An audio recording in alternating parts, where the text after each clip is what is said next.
itu bisa banget.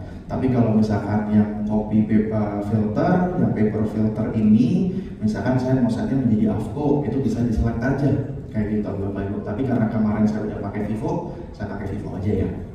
Jadi nggak ada satu spesifik hal yang kita batasin, karena Bapak Ibu yang di mesinnya itu pakai AVCO, yang lainnya harus AVCO semua, jawabannya enggak, bisa dipilih-pilih kayak gitu. Nah, saya juga mungkin masuk ke sini aja ke salah satu contoh produk kita, misalkan Rocket Espresso Coffee Machine ini.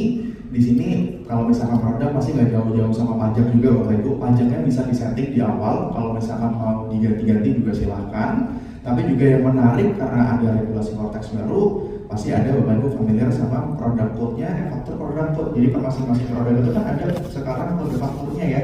Itu juga kita bisa setting di sini. Jadi ini udah kita sesuaikan juga sama regulasi yang berlaku. Kayak gitu. Jadi kalau misalkan Bapak Ibu bingung, kita di sini sebenarnya udah ada pilihannya. Kayak gitu. Oke, Bapak Ibu, itu tadi terkait sama yang barang. Jadi kalau Bapak Ibu lihat pajaknya itu 11%. Tapi kalau misalkan services, kalau Bapak Ibu mau langsung potong PPh 23-nya di depan itu bisa banget. Tapi kalau misalkan masih kayaknya nanti aja deh, kita pakai PPh dulu aja. Itu bisa dihapus. Jadi terserah nih Bapak Ibu perpajakannya mau dilakukan seperti apa.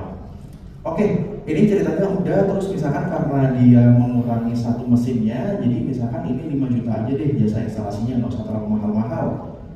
Oke, ini kita save, dan kalau misalkan diunduh, menariknya banget, Bapak Ibu kita bisa langsung kirim dokumennya melalui email. Jadi contoh misalkan saya bisa langsung kirim di sini nih. Kalau misalkan saya mau kirim quotation-nya, kalau misalkan dikirim kita bisa langsung klik aja. Dan nanti kita bisa ngirim emailnya langsung dari Odoo kayak gitu ya. Kalau misalkan saya ke bawah, emailnya kelihatan di bagian sini kayak gitu. Nah, tapi di sini kalau misalkan Bapak Ibu lihat, saya ada kelupaan satu hal untuk ngisi ini tuh projectnya masuk ke project mana gitu ya. Ini saya bisa masukin aja ke project Hotel Art New Cafe. Kenapa? Karena nanti kita juga pengen lihat sebenarnya project ini itu profitable nggak sih untuk perusahaan gitu. Jadi di Odoo pun kita juga udah bisa monitor sampai hal tersebut. Kalau Bapak Ibu mau melihat profitability-nya per project, itu juga bisa banget. Oke, ceritanya misalkan saya sekarang quotation udah selesai, kita udah di-confirm sama kliennya oke dengan harga tersebut, oke lah kita nanti langsung confirm aja. Ini nanti Bapak Ibu berubah ya menjadi sales order dokumennya.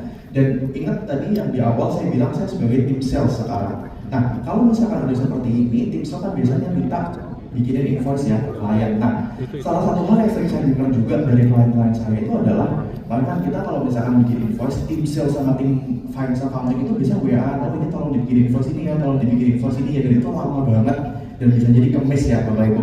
Nah, kalau dia tim sales itu nggak usah nge-WA-in satu-satu, itu tim finance. Nah, kalau misalkan Bapak Ibu lihat di bagian kanan itu ada beberapa tulisan nih, ada to validate, ada to upgrade dan to late. Nah, di sini menandakan bahwa status invoice itu perlu kita apakan sebagai tim finance. Nah, kalau misalkan invoice yang baru itu langsung munculnya di to validate Bapak Ibu. Jadi kalau misalkan saya klik tim finance, saya klik ini, langsung ada invoice yang harus saya tag sebagai tim finance. Jadi nggak usah lagi tag-tagan tuh. Dan saya bisa lihat ini kebetulan. Nah, mungkin di sini saya mau tanya dikit deh Bapak Ibu, sebelum kita mulai lebih lanjut atau lanjut ke sini. Di sini ada yang proses purchasing-nya butuh approval nggak ya? Boleh dibantu angkat tangan? Pivot table, bisa pakai grafik, itu bisa banget semuanya.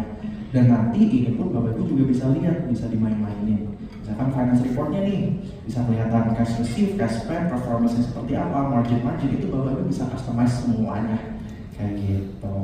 Nah, oke, Bapak Ibu, mungkin itu terkait sama reportnya benar-benar udah komprehensif banget gitu ya. Mungkin ini kalau udah mulai ada yang mulai capek ngeliat accounting, saya pun juga